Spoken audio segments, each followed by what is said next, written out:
अस्सलाम वालेकुम नाजरीन, आज मैं एक और टॉपिक लेकर आया हूँ। वो बेसिक ऑफ इलेक्ट्रिकल इंजीनियरिंग के हवाले से, जो भी बहुत इंपॉर्टेंट टॉपिक है।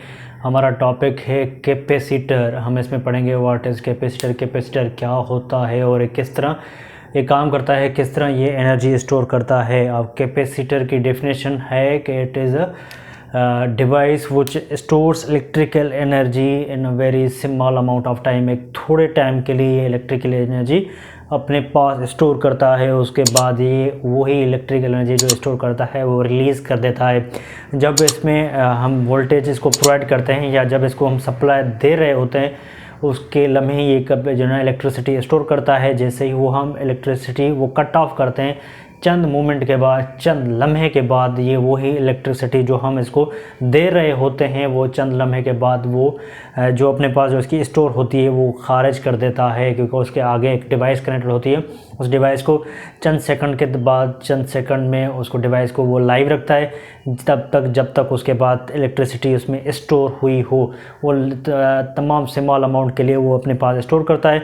जब जैसे ही जो है ना हम इलेक्ट्रिसिटी उसको सप्लाई कट ऑफ करते हैं तो वो दोबारा ज़ीरो पर आ जाता है। वो अपनी जो स्टोर जो एनर्जी है वो बिल्कुल ख़त्म कर देता है, क्योंकि वो आगे पास कर देता है। तो अब जो हमारा टॉपिक है वो है व्हाट इज़ कैपेसिटर। तो उसकी डेफिनेशन जैसे मैंने बताई, it is a electrostatic device which stores electrical energy in small amount of time।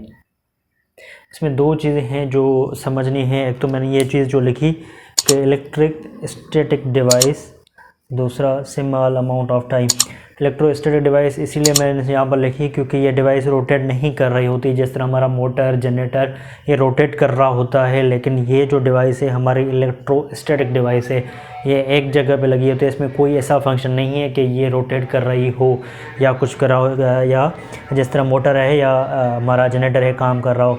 तो यहाँ पर देख लें ये किस तरह होता है। तो सबसे पहले यहाँ पर ये देखें, पॉजिटिव चार्ज, नेगेटिव चार्ज, इसको हमने बैटरी लगा दी। बैटरी के बाद यहाँ पर हमने कैपेसिटर लगा दिया। कैपेसिटर में यहाँ पर तीन चीज़ें जो समझनी होती हैं। यहाँ पर होगी पॉजिटिव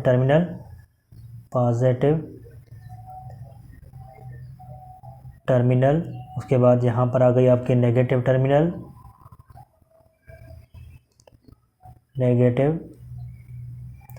टर्मिनल। उसके बाद यहाँ से इसके बाद कनेक्टेड होगा मसलन आपका रेजिस्टेंस।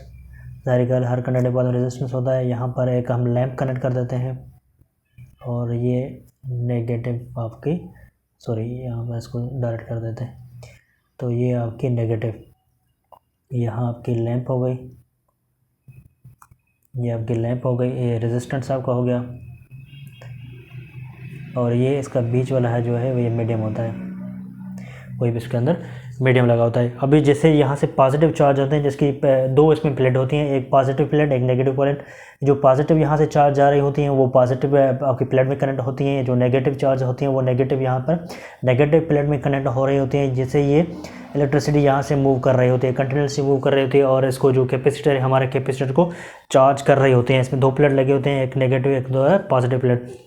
जैसे ही हम मसलन यहाँ से इलेक्ट्रिसिटी हम इसको कट कर देते हैं तो चंद लम्हे तक ये हमारे जो लैंप है ये लैंप लाइव रहेगी, चंद मोमेंट तक लाइव रहेगी। और उसके बाद जो इसमें जो चार्जेस होगी, जैसे ही चार्ज वो यहाँ से ख़त्म हो जाएगी, थोड़ी बहुत जो चार्जेस इसमें होती है, उसके बाद ये लैंप बंद हो जाएगी। तो आप इस तरह ईज़िली आप इस तरह समझ लें कि ये हमने एक टैंक बना लिया ना, ये देखिए ये हमने टैंक बना लिया, पानी का टैंक, ठीक है। इसमें हम यहाँ से पाइप लगा दिया, जो पाइप बाहर से मोटर की तरफ आ रहा है, इसमें पानी गिर रहा है, सही है। इस टैंक में पानी गिर रहा है और ये टैंक फुल हो रही है। और यहाँ से एक और हमने पाइप लगा दिया, क्योंकि जो टैंक में पानी आ रहा है वो इस पाइप के थ्रू बाहर जा रहा है।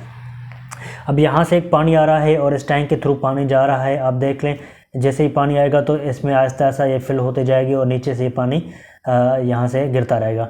तो यहाँ से जैसे ही इसको मोटर को बंद कर देंगे या यहाँ से जैसे इसको पाइप को बंद कर देंगे तो जो यहाँ पर इस टैंक में जो स्टोर है हमारा पानी, जो इस टैंक में स्टोर है, वो चंद लम्हे तक इससे पानी गिरता रहेगा जब तक ये टैंक खाली नहीं हो जाए। जब तक यहाँ तक नहीं पहुँचाएगी ये, तब तक पानी यहाँ से गिरता रहेगा। तो इस तरह ही होता है, कैपेसिटर हमारा इस तरह ही काम कर रहा होता है। यहाँ से जैसे ही इसको सप्लाई दे रहे होते हैं ये काम करता रहता है। जैसे इसे सप्लाई कट ऑफ करते हैं तो ये हमारा इसको जो चार्ज है, जो इसको जो चंद लम्हे के लिए जो चार्ज होता है वो यहाँ इसको लैंप को लाइव रखता है। उसके बाद इसकी जब चार्ज ख़त्म हो जाती है तो ये बिल्कुल ज़ीरो पर आ जाता है। तो इसकी जो एक इक्वेशन है हमारे पास, वो इक्वेशन है Q is directly proportional to V। Q मतलब charge is directly proportional to V, और इसको हम जो ये डायरेक्टली प्रोपोर्शनल ख़त्म कर देंगे तो हमारा Q is equal to C into V। C जो है वो हमारे कैपेसिटेंस को शो करती है, कैपेसिटेंस C किसको शो करती है, कैपेसिटेंस को। तो यहाँ पर आ गई C is equal to Q upon V। ये इसकी इक्वेशन है जो हम फराड, इसका जो है फराड, इसका जो है यूनिट है, इसमें मेजर कर रहे होते हैं। ये इसकी इक्वेशन में आ गई कैपेसिटेंस की। और आपको मैंने इजीली वे यहाँ पर जो टैंक के हवाले से जो मैंने आपको बता दिया तमाम इजीली वे आप समझ लें इसमें जो है कैपेसिटेंस किस तरह से चार्ज स्टोर करता है चंद लम्हे के लिए। तो ये छोटी सी जो वीडियो थी वो कैपेसिटर के हवाले से थी। इंशाल्लाह फिर मिलेंगे